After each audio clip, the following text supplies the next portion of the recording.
I mean, of course I've emancipated myself from all that nonsense. I wish you would do too. I'm saying, what is the belief?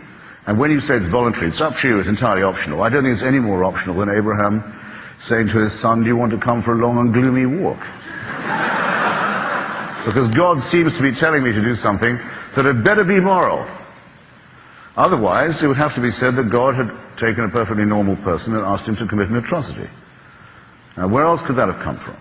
And millions of people every year celebrate this act of sadomasochism, as if it proved that God loved us so much that he'd make us kill our own children, and then he decides to love us so much he'll kill one of his own.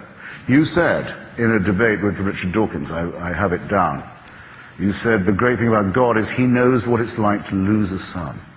Now, I just want you, ladies and gentlemen, to ponder that expression for just a moment.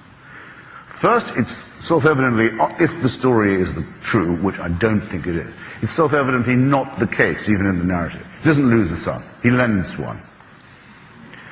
He doesn't offer one because no one's demanded it.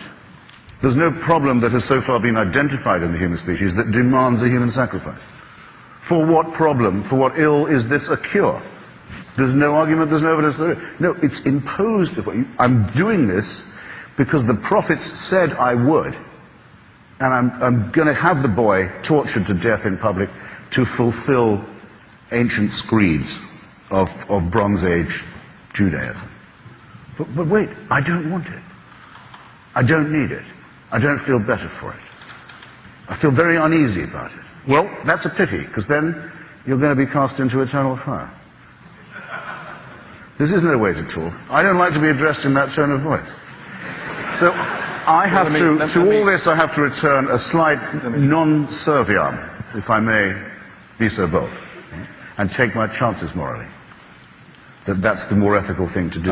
Don't want torture, don't want human sacrifice, don't want authoritarian bloodlettings, smoking temples and altars, incantations of priests and around all that. Don't want it, can't think of a single thing it will make better.